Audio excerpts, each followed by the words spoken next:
Welcome aboard the Athletics Can't Wait Jets podcast, your nonstop shop for all things Jets with Tim McMaster, Zack Rosenblatt, and Marissa Dunn. Can't wait! One more game to go in a season that started with so much hope and has spiraled into disaster. We are getting you ready for the Dolphins and Jets, two teams whose seasons have gone off the rails, although the Dolphins still with some postseason hopes. This is the Can't Wait podcast. I'm Tim McMaster, along with Zack Rosenblatt and Marissa Dunn. Lots to get to. We're going to talk about the quarterback position, which we just got the news this morning that Joe Flacco will get the start. Zach Wilson will be the backup. We'll talk a little bit about that. Mike LaFleur, his comments on Thursday about Zach Wilson, where he stands as this team heads towards the offseason. We'll get you ready for the Dolphins as well. Darrelle Revis, headed to the Hall of Fame probably, and our picks with a guest from the Jets podcasting family. So we'll have some fun with that as well. Guys, one quick note, though, before we get to the Jets, because we talked about it earlier in the week, the news has gotten better each day with Damar Hamlin, which has been great to see. And this morning we learned that he's breathing on his own.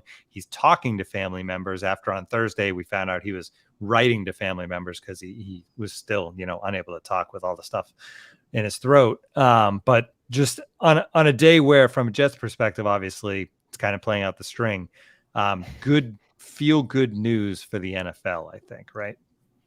Oh, absolutely. Yeah. It's good news for everybody. I feel like for everybody, the country. It has gone. That's true. The story has gone it beyond the NFL. I guess Sean McDermott's doing his press conference right now. I saw one of the reporters say that he can't stop smiling. So I'm sure it's awesome. been hard to come by. And I saw the photos of Josh Allen in practice yesterday, like smiling at the camera. Like I'm sure they had a couple of days that were pretty tough, but when like I mentioned, like I've been like in the weeds, and I don't know the right word, in like this kind of scenario where you don't know you're waiting for the next positive news. And so that's it's a little different in that, and it's a little different in that the whole nation is following it along. So and he has a whole football team behind him, and it's cool that he was able to FaceTime with the team and all that stuff. But positive news.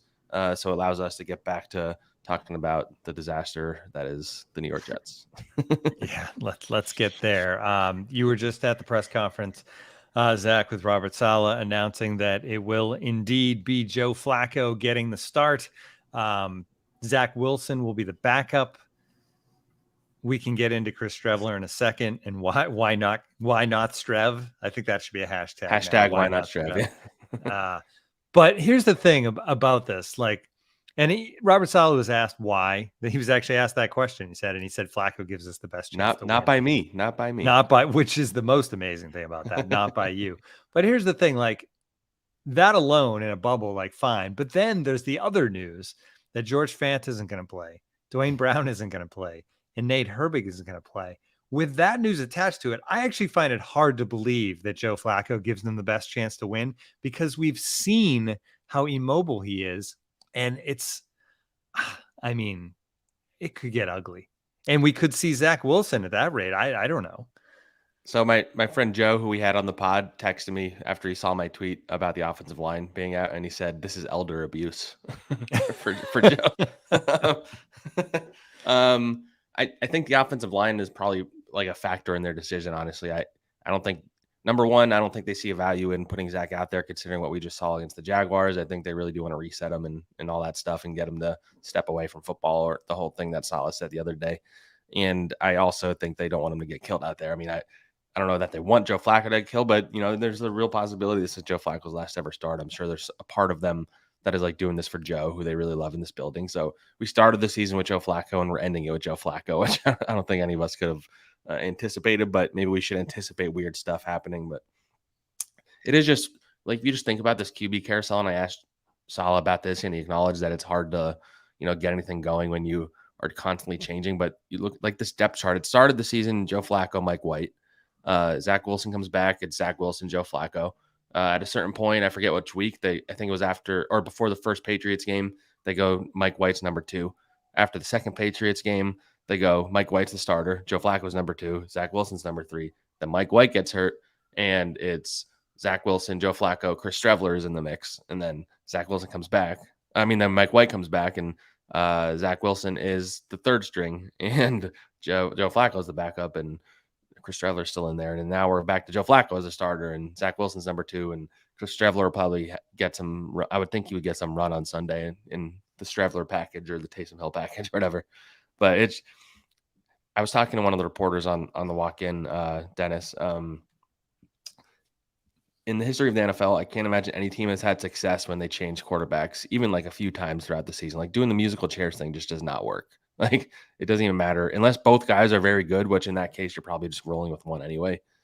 Like it just does not work, whether it's injuries or performance. Like the way they did it this year is not a way to have like a winning, constructive football team with a good offense. And, we're going to get into LaFleur stuff. I think it is important to consider the hand he was dealt. You also have to consider his role in that hand being dealt as well. But like it's obvious, and we're going to say it a million times this offseason, they have to get the next quarterback. Saleh said we need to fix that this offseason. I think that's the closest they've come to admitting that they're going to add somebody, honestly, because they've been like staunchly like supporting Zach. But quarterback's not going to fix everything, but you just need stability. And, you could argue, even again, I'm not going to get too into the weeds here, but, a guy like Jimmy G has had injury issues. And so you have to think about, okay, if we bring him in, do we want to go through this again? Do we want to turn to Zach if he gets hurt? There's a lot of factors going on, and a lot of people's jobs are hanging in the balance here going into next year if they get this wrong. But that's my biggest takeaway. I mean, look, on Sunday, Joe Flacco could take the lead for passing touchdowns. He's 1 behind Zach Wilson. Zach has 6. Joe Flacco has 5. Joe Flacco might end the season as the Jets' leading passing touchdown leader from starting 4 games. Like that. Yeah. If that doesn't tell you, you'd think that their record would be way worse if you consider all of that. So it's a very weird, bad spot to be in right now, but it's the Jets. So weird. It's the old saying is if you have 2 quarterbacks, you have none, right? So if you have 4 quarterbacks, definitely. If you have 4 quarterbacks, you have 1, Chris Stravler.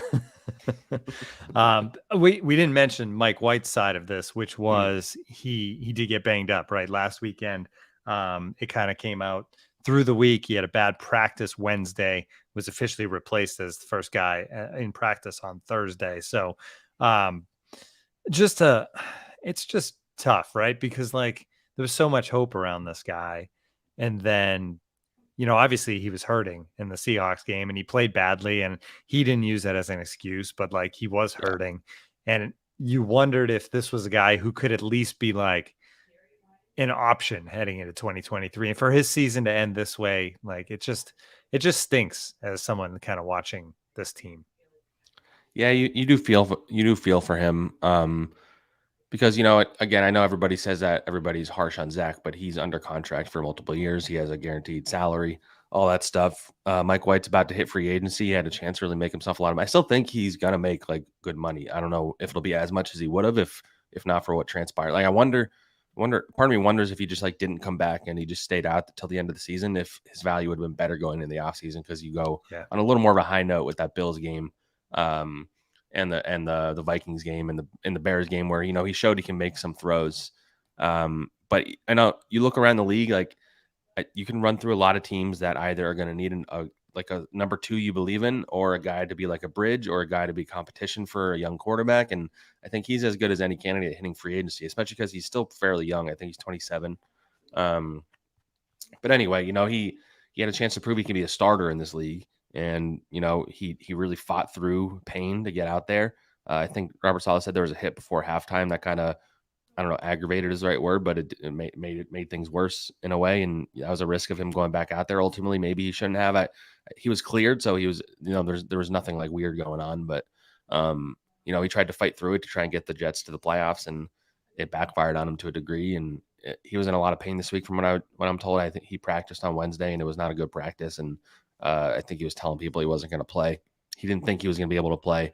And so I think they just decided to pull the plug instead of risking anything. And so you wonder if he's played his last game for the Jets. It's going to be very, we've talked about, you have to are they going to go, and if they believe in Zach Wilson while also getting a guy like Jimmy G, if they believe in Zach Wilson, then you'd think they at least believe in him being the number 2 quarterback. And I don't know if there's much space for Mike White at that point if he's going to make more than the minimum. I know they paid Joe Flacco more than the minimum. They paid both of them more than the minimum actually this year. I don't know if you want to pay your third string quarterback in theory, $5 million, $7 million, whatever it is, $10 million. I don't know how much he's going to make, but so it's going to be a tough decision. And I mean, ultimately, if they do trade Zach Wilson, it would make sense to bring Mike White in, but I don't know. I'm more skeptical that he's back than I was before. Though if he doesn't have a market, I could see him coming back because he knows this offense. Coaching staff loves him, lives in this area with his kids, all that stuff. So it's he's got a very interesting offseason ahead. But yeah, ultimately you feel bad for the guy who, had really galvanized his locker room. Everybody loved him here. He showed some flashes in those games, maybe not enough to lead them to wins, but he showed some flashes.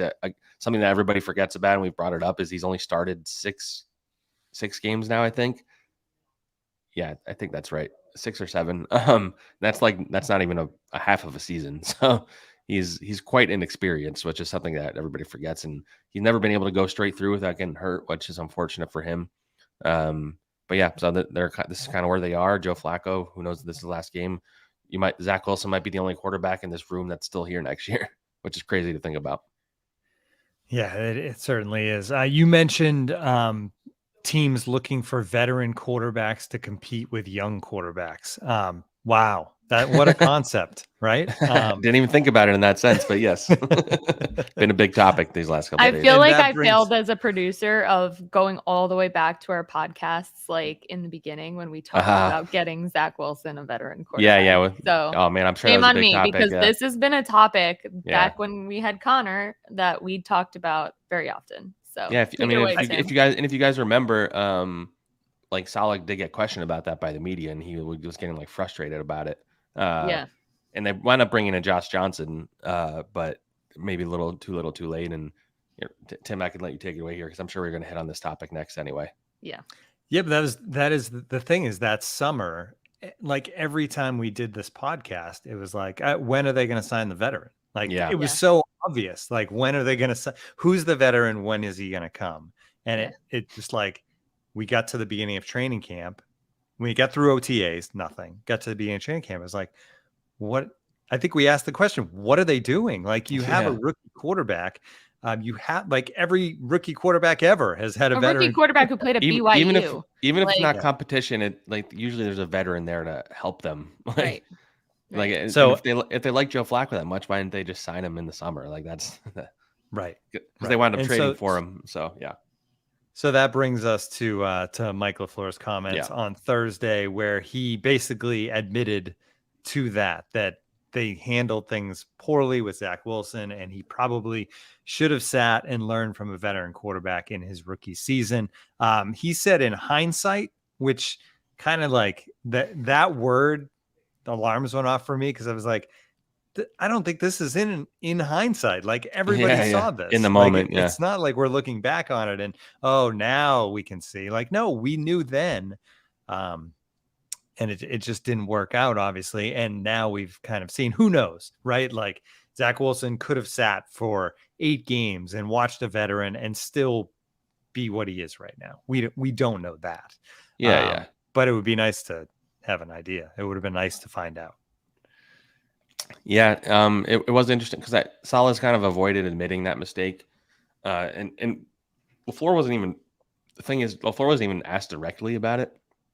Connor asked him a question, kind of just like about how like maybe sometimes it's good for a quarterback to sit and learn or whatever, and then he started getting into Jordan Love and how he's been sitting for the Packers because he obviously talks to his brother a lot, and then he said, maybe the quote, the in hindsight quote. And so it was interesting to me that he was admitting that. I mean, I think you can interpret that how you want. I'm sure there's some degree of, even if he didn't mean it, of trying to like defend himself publicly because there's a lot of scrutiny on him right now. To what extent is it throwing like Joe Douglas under the bus? Yeah. Oh, totally. I mean, that's again, I don't think LaFleur consciously was doing that, but it's what it is when you put it out there and you read the words. But I don't know. And Saleh kind of pushed back on it a little bit today. He said how, in OTAs and rookie minicamp and training camp in the preseason, it was clear that Zach was the guy and that they were confident in his ability to start. And so Saleh kind of pushed back a little bit. I think he kind of pulled the reins back a little bit. But yeah, I mean, ultimately, I think like you guys said, everybody was. I wasn't covering the Jets at the time, but I even remember hearing about it and thinking it was crazy that they didn't have a veteran quarterback, and seeing Robert Saleh get frustrated when people kept asking him about it. Again, like they weren't going to win many games last year, so I do wonder if that was part of the thought process, like why even bother? But ultimately, I think that was the wrong decision, and I think that's played itself out. Flacco has been, very positive influence, I think, behind the scenes, and so you wonder how much that would have helped having him from the get-go.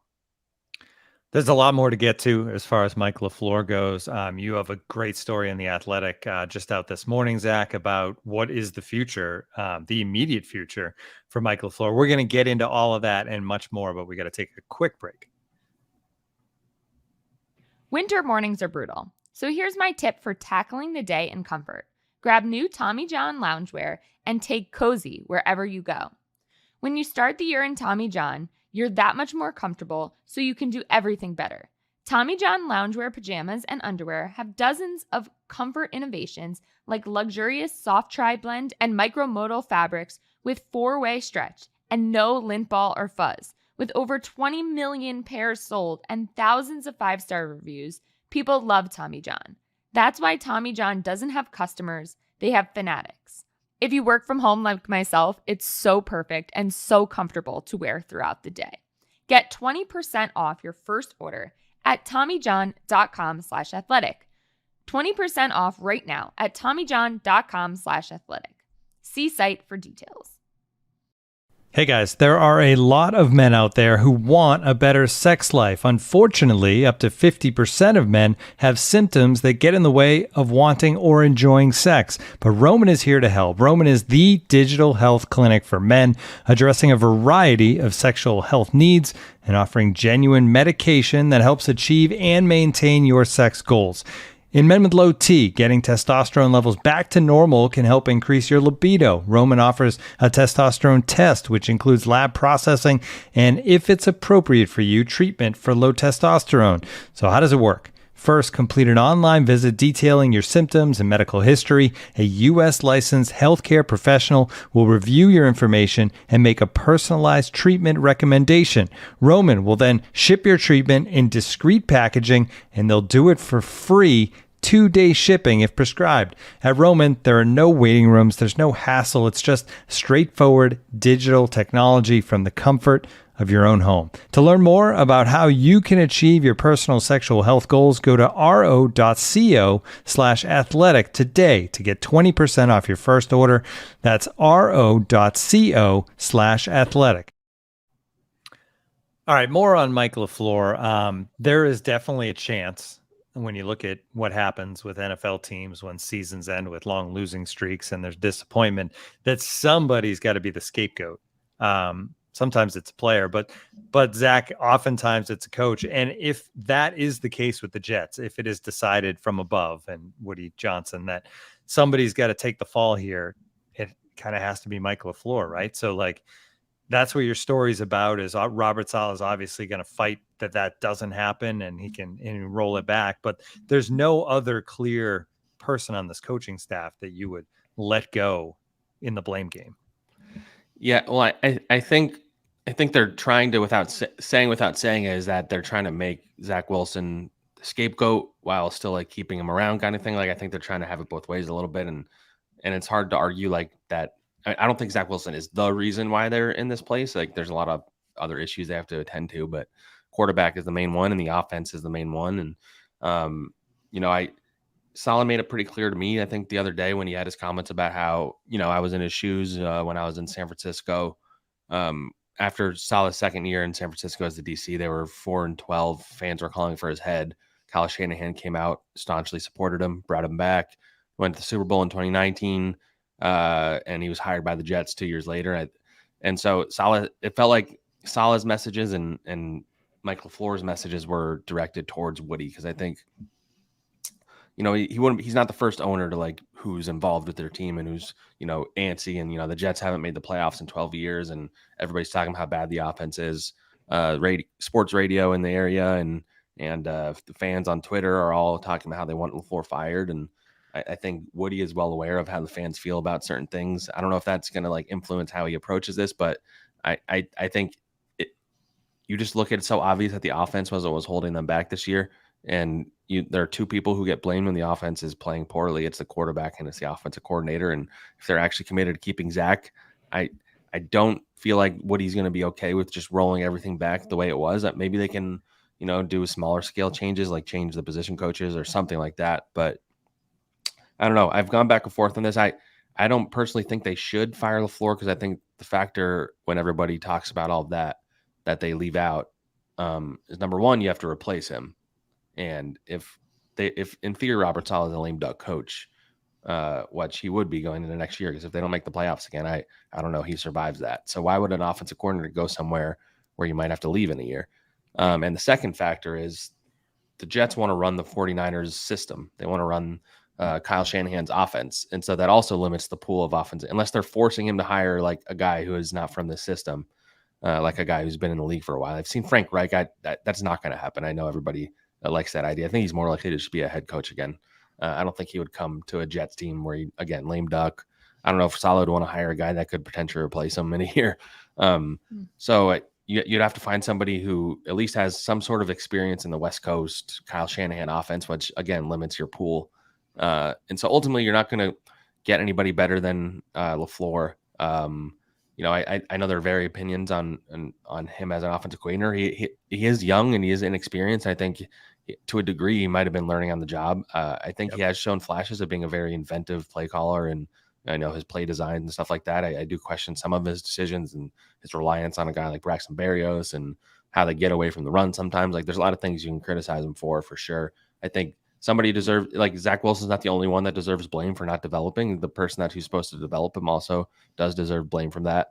A lot of people bring up which the Greg he took Knapp, some too on Thursday, right? Yeah, He spoke to that. He has been pretty good about like pointing the finger at himself.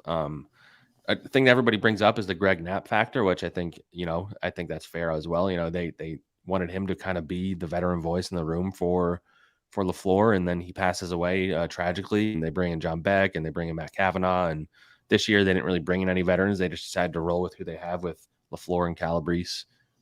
Whether that was the right decision, I don't know if you can quantify that. Like, I don't know if, having a veteran coach, I don't know if having Gary Kubiak in the building, like maybe that doesn't really change the problems Zach has with his footwork. Like, I don't know. So I don't think it's as simple as like you change one thing and then everything's fixed. I think this is a situation where no matter who's the offensive coordinator, if the quarterback they have next year is not ready to, and number one, if the quarterback they have next year isn't good enough, everybody's getting fired. And if the quarterback they have is good enough and they still don't make the playoffs, I don't know if everybody's getting fired. So ultimately, I don't see the benefit of firing him. I understand the argument, and everybody, when things are bad, you want change, and then in theory, when you change something, it's going to be better because it can't be any worse. But I covered the Giants when they had a terrible offense in 2020, and everybody's like, it can't get any worse than this. They brought back Jason Garrett. It got worse. They fired Jason Garrett, brought in Freddie Kitchens to be the interim guy, and Joe Judge also was calling plays, which, as you can see with the Patriots, is still a disaster. But anyway, it did not get better. It got worse. So it can get worse. I think some continuity wouldn't be the worst thing. I know maybe some people are angry about that idea, but I don't know. I think the right pathway might be bringing in a veteran offensive assistant, but keeping LaFleur around, like maybe Gary Kubiak, again, who I mentioned. He has a relationship with Saleh. I don't know if he wants to coach anymore, but he's the kind of guy that you could see them bringing in. I think his son is the OC for the Broncos right now, and the Broncos are probably about to clear their staff out. So maybe Clint Kubiak would be an option to bring in here, just to help out with the quarterbacks or whatever it is. But I don't know.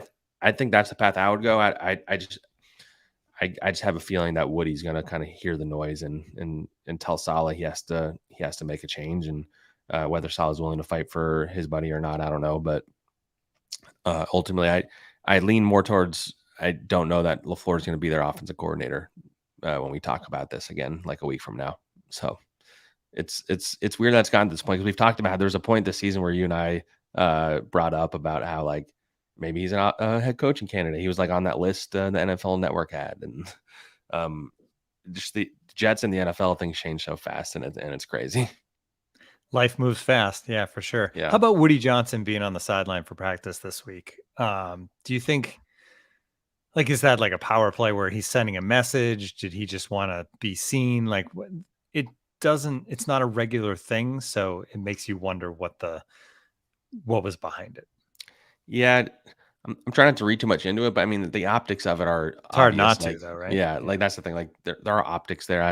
I don't know what he's going to see when he's standing out there in the practice field, but I think he knows it when he's out there. We're all going to point it out. So the reality is, I asked another reporter, I'm like, yeah, we haven't seen him out here in a while, right? Because he would come out during training camp a bunch. I don't remember seeing him much in the regular season. I could be wrong. I've missed some practices, but yeah, I mean. What's going to happen at the end of the season is what happens for most teams is the head coach is going to have to sit down with the owner, and especially when you're a team that didn't make the playoffs, you have to explain what happened. You have to explain what the plan is going forward. And you have to say how things are going to get better and what he might strongly suggest that they make some changes. I don't know. But if I was predicting, that's what I would predict is that he's going to say something needs to change. And maybe he says that has to be the offensive coordinator. Maybe he doesn't. I don't know, but Woody is the X factor here for the Jets offseason for sure. Usually when Woody's the X factor, it's not necessarily a good thing, right? There's some big reactions, overblown reactions, which is interesting also because of what Saleh said this week about like taking a step back and not reacting to the outside narrative and being smart. It was like he was speaking directly to his owner when he was saying that stuff. It is always amazing when they do that. Yeah. All right. Let's bring in our guest early. Our picks guest, Will Parkinson, is joining us. Of course, the guy who has his own podcast. Will, thank you so much for coming on, man. Thanks for having me, guys. No Jets news today, right? Nothing happened. Anything exciting? Nothing to talk about. You know how this goes, Will. Like if you wait 12 hours before you record your podcast, you have to redo the rundown because things will change with the New York Jets for sure. I was supposed to release one yesterday, and then they dropped the idea maybe there was an 8th team in the playoffs. So I was like, all right, I'll wait. And then I was like, I'll record this morning, and then Joe Flacco starting. So I'm glad I waited. We've had a lot of luck with waiting this year. Yeah. It's better honestly to wait at this point because you're just going to end up having to redo it. But we have tank commander Joe Flacco in the mix, and the Jets are sneaky tanking again on week 18 for like the 5th straight year. So we're back. We're better than ever. I saw you tweeted that earlier. The tanker Joe. Of course, you can catch Will. If you don't know it, on Turn on the Jets, everywhere you get your podcast, you can find him for that. We're going to get to the picks in a while, Will. We actually have a break we have to get to before that, but we wanted to get you on early just to get your thoughts on this stuff as well. Before we shift to the Dolphins, where do you see this Mike LaFleur situation?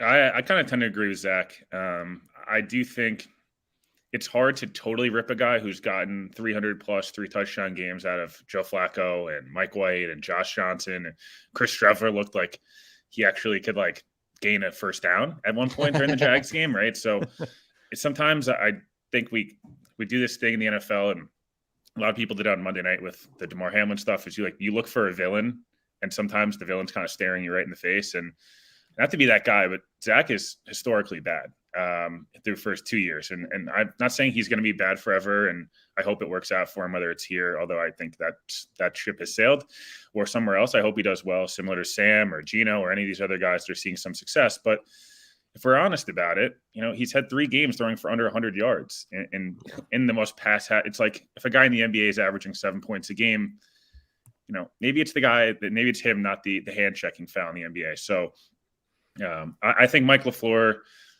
Robert Saleh was the best man in his brother's wedding. They've been close friends for 20 plus years or 15 plus years. I just have a hard time. I think Saleh is so, in a good way, is so stubborn and such a good friend and a trustworthy person. That's why he was able to pull all these guys. Remember, I think fans forget Mike LaFleur and Mike McDaniels were the 2 hot coordinators, and Kyle Shanahan was not happy that he lost Mike LaFleur. I think it was very obvious. He lost John Benton and all those guys, but I just have a hard time believing they're gonna fire him. I think something needs to happen. I think I agree there. Whether it's Rob Calabrese kind of moves back into an assistant role or takes a different role somewhere else, and they bring in a quarterback coach. I saw David Shaw floated this morning. That's not happening. Yeah, I don't think he even wants to coach. No, I was going to say if he's not to leave Stanford, that he has NFL Network on draft night written all over him. Yeah, imagine leaving Stanford head coaching job to be the Jets quarterback coach. Yeah, on a lame duck staff. That's a good career decision. Frank Reich, I floated out there. I think you'd have to, if you were going to bring in Frank Reich, you'd have to know this is coming with a Carr, Jimmy G, Rodgers, Lamar, whoever you go for, like knowing quarterback's going to be here. We feel good the head coach will be here. And if not, I'm the next guy in charge that gets the job. That'd be on solid then to – it kind of reminds me of the Fangio stuff. I don't know if you guys remember last year where Fangio got fired and it's like the Jets need to fire Ulbrich and bring in Vic Fangio. I was like, not the same system. Yeah, so, A, it doesn't make sense. It's not that simple, yeah. And B, why would you want to come here and kind of take a job relegation, I guess? So they do need to bring in someone. Like, I fully agree, a veteran. Maybe it's, you mentioned Clint Kubiak. I don't know, maybe he calls Gary Kubiak and says, can you come in and be a mentor to the staff? I know they work together. So that's a name. It's a similar system. I just think, look, I know John Gruden and Jay Gruden's not going to happen, but even if it's someone like that has that, I've been a coordinator, I've been a head coach, I can kind of show you the ropes a little bit. I just think LaFleur, the only thing I would say with him, I'm not sure if you guys agree or disagree. I think a lot of the creativity is great. I think he's developed, like he gets a lot out of guys that maybe you wouldn't get a lot out of. He just gets a little impatient for me at times with the run game, and it feels like they'll run it and they'll get stopped 2 times in a row. And he's like, all right, we got to drop back 50 times. And if that's the offense, that's great, but you have to build the roster that way. You can't be in between. So I don't know if I don't fire him, but if it came down, if the X factor, as you guys mentioned, is Woody goes, it's you fire him or you both go. And then that's it. In that sense, I would assume Robert Saleh would say, sorry, Mike, I love you, but find another job. But I don't know, maybe he's stubborn enough. And by the way, I know people keep asking about head coach. I get this all the time. I'm not sure you guys feel. Sean Payton and Harbaugh are not happening. So I'm not sure. They're not trading a top 10 pick for Sean Payton. That's just not going to happen. Maybe Harbaugh will be their offensive coordinator. He'll just he'll be the QB coach. They'll bring in Mike Tomlin to be the DC.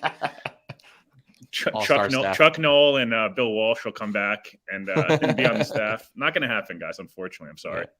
Yeah, no, I use the word impatient, and I think sometimes he also overthinks things. Like he'll go in, you'll see on paper, and it looks clear what the game plan should be, and he's almost too cute about certain things, which is probably trying to live up to being an offensive genius, right? Like sometimes, and I feel like those things are fixable. You take a step back, you have an off season, you regroup. So I agree with both of you guys that I don't think he should be gone. I think he should be back. Ulbrich, you mentioned, and look, the defense was great this year. They stuck with him, and the defense was really good. So he's another guy that got impatient a year ago too. And I think early in the year, he would get impatient and they wouldn't get pressure the first 2 or 3 drives. He'd start blitzing guys. And they got crushed in man coverage. That was the only, if you look at every DVOA stat, every EPA per play thing, like the only time they're bad is when they blitz. And they stopped blitzing after week 3. Quentin Williams blew up. And, they had the worst game of the year the last 2 weeks. And they gave up 20 and 23 points. It's, so I'm not saying the defense is perfect. But, again, Ulbrich learned. And, by the way, I think everyone knows this. That I keep saying Robert Saleh is involved in the defense. So if everyone can stop asking me for Robert Saleh to call plays, he's on the headset too. I promise you. If Ulbrich was engage 8 every play, I don't think that Robert Saleh would okay. But for another time. Do you think once we know the coordinator, I just curious your guys' take, we're gonna know what they're gonna do at quarterback? Do you think this is gonna be a huge telltale sign? The week after the season, if LaFleur's gone, do you think okay, they're going to be aggressive and go get one of these quarterbacks? It could be a system change, right? Right. We'll get. Yeah, that will tell a lot. Yeah, I think Saleh's pretty committed to the system that he runs though. So, and that's why Jimmy G is such an obvious fit, maybe almost too obvious to the point where I think we're all so focused on that. I don't know how Will feels about Derek Carr.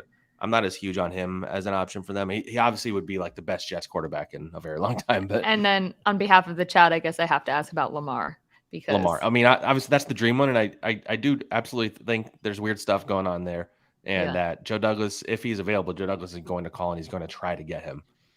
Whether that would be successful, I still ultimately think he stays on the Ravens. You just can't. If you have a guy of that caliber, you do not get rid of him, no matter if he hates you or not. He could hold out, Tyler I guess, Huntley's but he's going to cost him money. Yeah, 4th alternate Pro Bowler in Tyler Huntley, though, right? God. So there's weird stuff with Lamar for the last 12 months. There was stuff with the vaccine stuff. Then there was stuff he was out of shape. Then he came back in shape, but then he was hurt. There's just weird. And then I don't know if you guys remember when Bucky Brooks floated and obviously he's well plugged in the league, floated like the Ravens were going to take a quarterback in round 1 a year ago. And everyone's like, what are you talking about? They have Lamar. And he was like, yeah, well, maybe they just think that every 5 years they can cycle through quarterbacks. There's weird stuff there. And if I'm the Jets, you mentioned, like, I think people love to say like the Jets don't do enough of like star hunting, but like last year, like they tried to sign Chandler Jones. He said, I'm going to Vegas. Like they tried to sign. Didn't have a great year either. Yeah, that they might probably dodged a bullet. Look at Tyreek Hill. Yeah, Tyreek Hill. Like every player in the team's texting Tyreek Hill to come to New York. It didn't work, right? They tried for AJ Brown. They called on Debo. They like this isn't as if like Devontae. Yeah, they tried on. It's like they try on everybody. I would hope they try on Lamar. You should call on Rodgers. You call on Lamar. You call on Dak, Kyler, whoever is a guy that you think, could we persuade them to move? You mentioned, I think, he's stuck on that system, but if you were to go Derek Carr, maybe he doesn't necessarily fit the exact same thing as Jimmy G, as you mentioned. Yeah, I think they'd be willing to adjust. And another thing to think about with the not star hunting thing, like if they had traded a bunch of their picks, then they might not have ended up with either Sauce, Garrett Wilson, or Breece Hall this last draft. Like I know maybe you take that for a Tyreek Hill, but that is something to think about. But yeah, if someone like Lamar is available, if someone like Aaron Rodgers says he's willing to come to the Jets or something like that, like they're Tom Brady, explore Tom Brady. I would rather not cover Aaron Rodgers personally, but yeah, that's another topic. But yeah, so I don't know. It is going to be fascinating to see how this all ties together. Like Marissa was asking, who the offensive coordinator is, whether I don't know if they hire someone to try to appeal to like one of these guys coming in, which that doesn't always work out. As you saw with the Broncos, that kind of I was just gonna say, definitely don't do that, please. Yeah, but so it's gonna. I think you'll be able to tell to a degree like what they're thinking based on what happens here.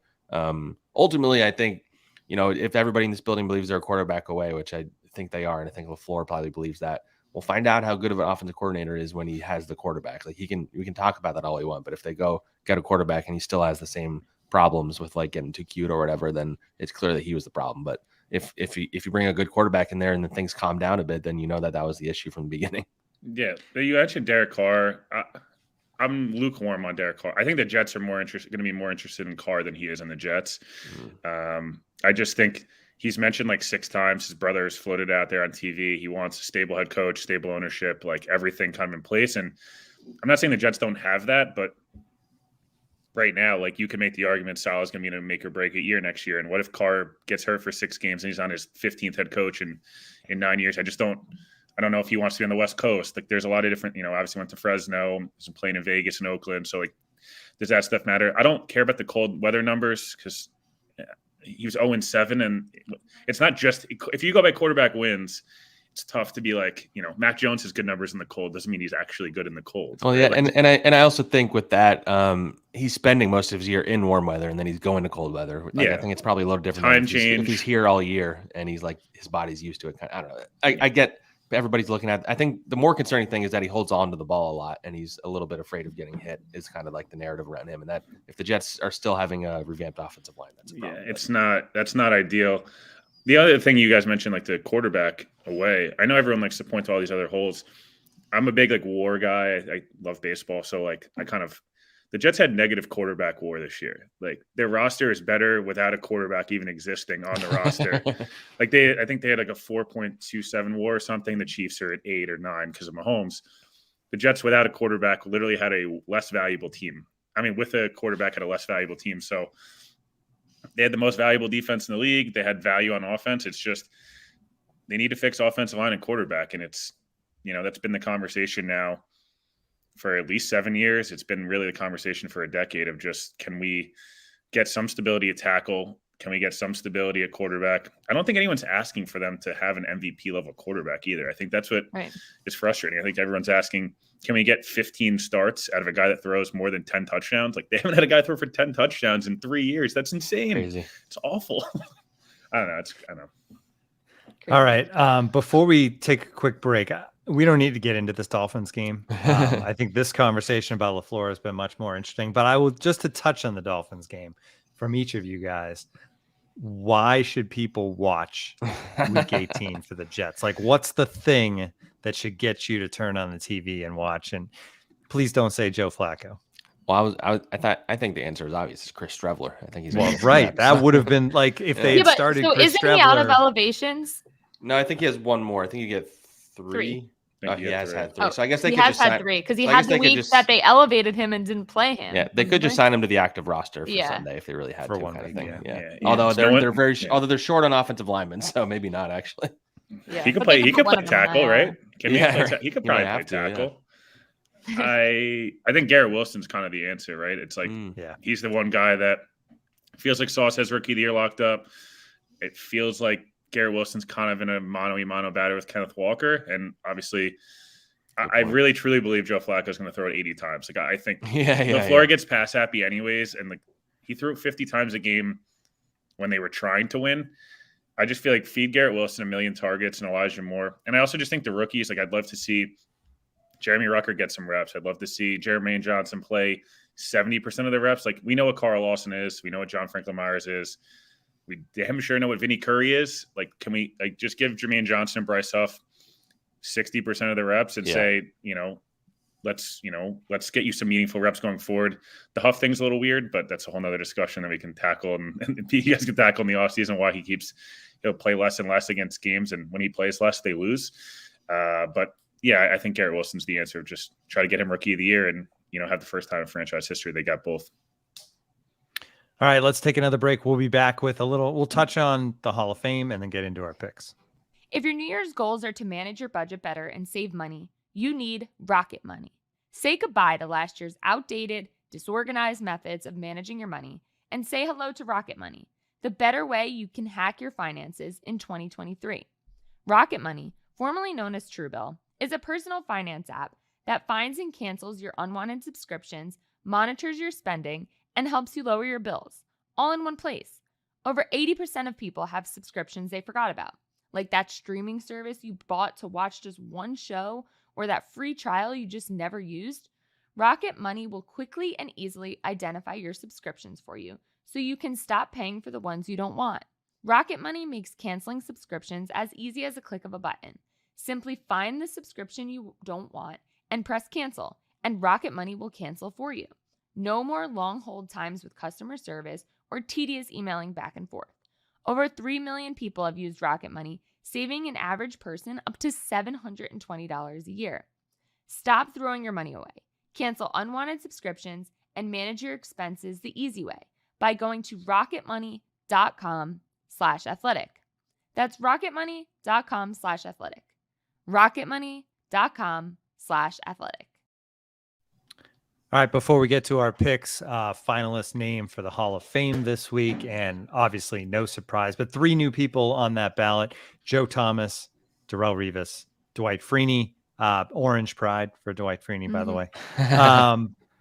But he's not a lock, but it feels like Joe Thomas and Revis certainly are. Joe Thomas, arguably the greatest to ever do it, and Revis, the greatest of his generation, I think, to do it at cornerback. So it should be fun, and it should be something where, Will, going into next season, thinking of the Hall of Fame, it'll be a fun, feel-good story for this Jets fan base, because who knows what else is going to be going on with this team at that point. Yeah. You look at, and Gastineau, potentially, it's all but kind of solidified. He'll be going in as well. Klecko, maybe. Klecko, Klecko. If you add Klecko to it. Yeah. So Jets, but not to cut you off real quick, the Jets might potentially be like one of the Hall of Fame game teams. Yes. Because I think they will be. Yeah. If Revis The gets in, I think Jets Browns, that's what it's going to be. Man. I think, and the Jets might have to go to Cleveland on the road next year, so I might have to go to Ohio. Twice. Good luck with that. But I think it'd be really special I think Revis's number should be retired. I've said that. I mean, I know it kind of is quasi-retired now, but just it should be retired. He's arguably the best Jet ever, if you really want to be honest with yourself. Yeah. A lot of these other guys, he's an all-pro. He's the best defensive player in football for multiple years on their most successful run for 20 years. Yeah. Homegrown, obviously, and I know he won a ring with the Patriots. I don't care. It's a business. It's football. Let the emotion out of it. The Patriots were going to win that ring, whether Revis was there or not, likely. Yeah. So, the Hall of Fame game, I've seen that. I think that would make a lot of sense. The Jets, I don't know that the Jets have ever played in. I could be wrong. And if they have, it's probably been 40 years. So To have a guy that's a homegrown Jet go in the Hall of Fame on the first ballot would be really special. That ballot is stacked. If you like played Madden, I was looking at it yesterday. It's crazy. You played Madden in like 2010, 2011, your mind is blown right now of how all 99 overalls. Well, even dudes like Andre Johnson, I feel like people forget how dominant he was. Steve Smith didn't even make the Steve final Smith 15. didn't even make it. Jared Allen is a guy that kind of flown under the radar, but like if you look at his numbers, like he was getting like double-digit sacks every year. Like these are all dudes from like the 2000s that were like legit. Reggie Wayne and Torrey Holt. Even Rondé Barber, who's been on there for a little while. Darren Woodson, they were like perennial all pros, guys that won titles. Yeah, those feel like guys that'll get there like on their 8th try or something like that. Yeah, they'll be the last ballot. They'll be like the baseball version of last time on the ballot. So we vote for him. But I think Revis should get in. I don't know. Yeah, it'll be interesting. Even like it was crazy. I thought last year Ware and Willis not getting in was pretty confusing. Marcus Ware in particular, because he's an edge rusher too, and he had the name brand of being a star too. So, being in the Cowboys, obviously retired. I think he retired right after the Super Bowl win in 15 with the Broncos. So it's going to be a stats class to me. One of those weekends where it's not the quarterback allure of some of these other ones where these other guys go in, but it's like true like generational pieces. And JJ Watt obviously retiring. He'll be a first ballot guy, in 5 years or so, whenever he's eligible. Next year will be the fun Eli Manning debate because I think he's eligible next year. If Eli's a first ballot, are you a Rivers is a Hall of Fame guy or no? No. So then why is Eli? Where do you put championship?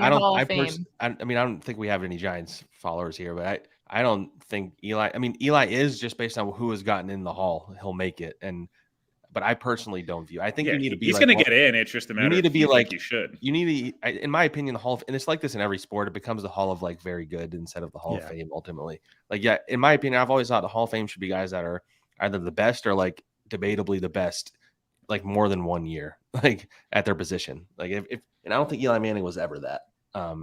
Phillip Rivers maybe. But where do you put the 2 Super Bowls? Yeah, that's the thing. It depends on how much you factor that in, I guess. Yeah, that's the ultimate goal, right? Yeah.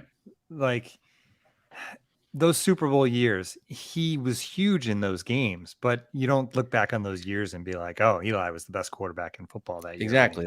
But he did make big throws. Amazing. He was amazing in the playoffs. Got helped out by a helmet catch. But also, he only went to the playoffs like 3 times in his career, which is like crazy.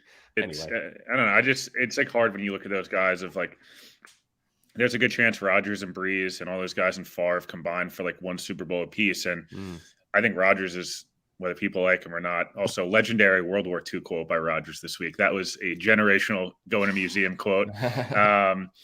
But if he might be the most talented quarterback we've ever seen, or like the best thrower of the football we've ever seen, and he's got 1 Super Bowl. So it's like, is Eli better than him, or is Phillip Rivers not better than Eli because he never won and wasn't good in the playoffs? It's like the Julian Edelman thing, right? Like, I don't know. Andre Johnson won 1 playoff game in his whole career, but he's obviously better than Julian Edelman, who was incredible in the playoffs. I guess it depends on what you value, but Hall of Fame, I think, should be more about like, is he this guy like a Hall of Fame player, and less about, because it is a team sport also. If you don't think that when you're watching a guy, it's my personal opinion. If you don't watch a guy and in person you go, wow, or holy bleep, like this guy is the best player in the field, or one of the 2 best players, and like your eyes immediately fixate to him.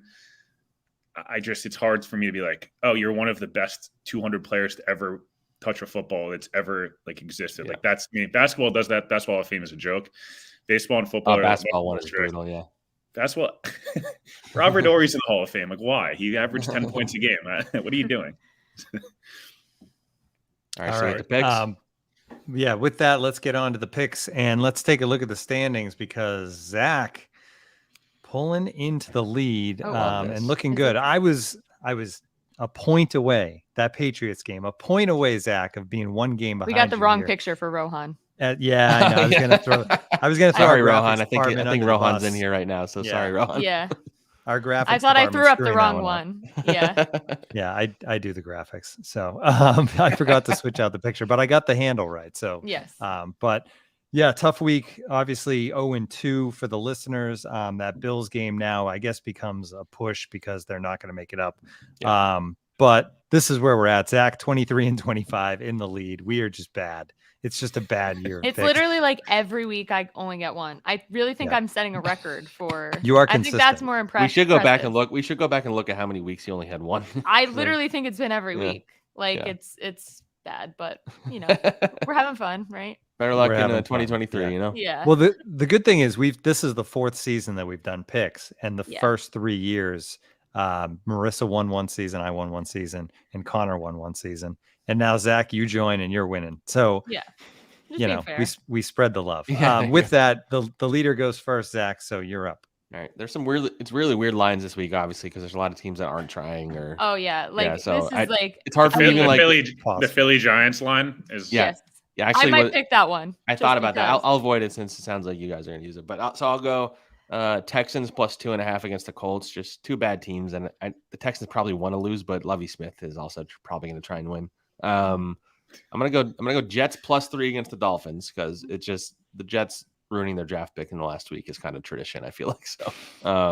And then I'll go for the Steelers. I wrote down Steelers minus 2 against the Steelers. The Browns. Oh yeah, so Steelers minus 2 against the Browns. The Steelers have a chance at the playoffs still, so they're going to really try hard that game. Not to say the Browns won't, but Steelers look. I mean, the Steelers might end with a winning record again, which is crazy to think about. When they lost to the Jets, nobody thought that the Steelers were going to end this, and so Tomlin might keep his streak going. Which that dude's going to be in the Hall of Fame, obviously one day. But it's honestly, I feel like it's underappreciated what he's done because you see the Jets not getting winning records most years, and I think Steelers fans are spoiled because I know some Steelers fans who are over Tomlin. I'm like, trust me, it's like I went to University of Arizona there, and they're not generally very good at college football, and Rich Rodriguez would have them getting 7 or 8 wins every year, which fans should be okay with because it's not that easy to do in a tough conference. And so they fire him, and they haven't been able to do that again. So Tomlin, anyway, sorry, I just went on a little rant, but Tomlin made that is going to be one of the best stats ever for a coach. It blows my mind. Mm-hmm. All right, Will, you're next. All right, I'm gonna start with Green Bay minus 4.5 or whatever it is. They're rolling right now. The Lions outside are just not that good. And as much as I don't know, when Rodgers starts getting it rolling like this, it just feels like inevitable. He's going to get in the playoffs and he's going to go on a run, and they're going to end up losing the title game. And we're going to talk them. They're going to go 15-1 next year in the regular season and lose in the first round of the Niners again. This is like a cycle that happens every 2 or 3 years. He goes on a run as a wild card team and then sucks as a division winner. So I'm going to go with the Packers right now. Just the Lions on the road. The Jets kind of choked that game away, and then the Panthers ran for 650 yards on them a week later. I don't love that. I'm gonna go Seattle minus 6 or whatever they are against the Rams. The Rams have zero incentive to try, and it feels like obviously Seattle needs to win, and they kind of looked much better last week. And then lastly, I will go. I don't know. I don't want to copy the Pittsburgh one, but it feels like Jadeveon Clowney this week was they got sent home because he was I'm leaving, so see ya. And the Browns kind of felt like last week was their little mini Super Bowl. They knocked out Washington. It felt like these teams usually have one week in them where they play spoiler, and then once that's over, it's done. So I'll go Seattle, Green Bay, and what did I just say? Pittsburgh. I'm Pittsburgh. Yeah, I'll go with those 3. All right. I'm going to, I agree with you on the Packers. I'm going to take that one too. Pack minus 4.5. I'm going to take the Bills minus 7 at home against the Patriots. I just think the emotional level I was going to say in that stadium, the fact that they're at one, home. Yeah, it's just going to be, maybe it's too much. That happens sometimes, right? When guys are so fired up leading up to a kickoff that, you hit a wall in the second half. I don't know, but I'm going to take the Bills for that win. And then we'll see what happens with the Jets game and who gets in the playoffs. And then third one, I'm going to go Chiefs minus 9.5 at the Raiders. I just feel like the Chiefs are going to put the exclamation point on that one and crush a Raiders team that is playing out the string as well. Marissa. All right. Well, I obviously have nothing to lose because, I get one every week. So, I agreed with you guys on everything with the Packers-Lions game, but I would much rather root for the Lions in that game. Yeah, totally. Yeah. So I'm going to go opposite, and I'm going to go Lions plus 4.5. Again, agreed with everything you said. I feel like Aaron Rodgers has played a joke on all of us all season long and is going to go on this run. But I think it would be pretty cool to see the Lions win that game against the big brother Packers. So Lions plus 4.5. Eagles obviously have a lot to play for, and it's looking the Giants like don't. Yeah. Yes, and the Giants don't. And I know Huge that line, though. it's a huge Huge, spread. I know, but I huge. feel like the Eagles have to just come You're out. not a and, like, Tyrod Taylor. You're not a Tyrod Taylor believer. I mean, I just think like they have to come out and like, Especially with all the narrative around them now. Yeah. yes, because the past few weeks have not looked good and everyone wants to know, are the Eagles falling off? So I just think they have to come out and show a little juice to get that bye week and get home field advantage. So I'm going to go Eagles -14. Gosh, that's a huge spread. And then Cowboys -7 versus the Commanders.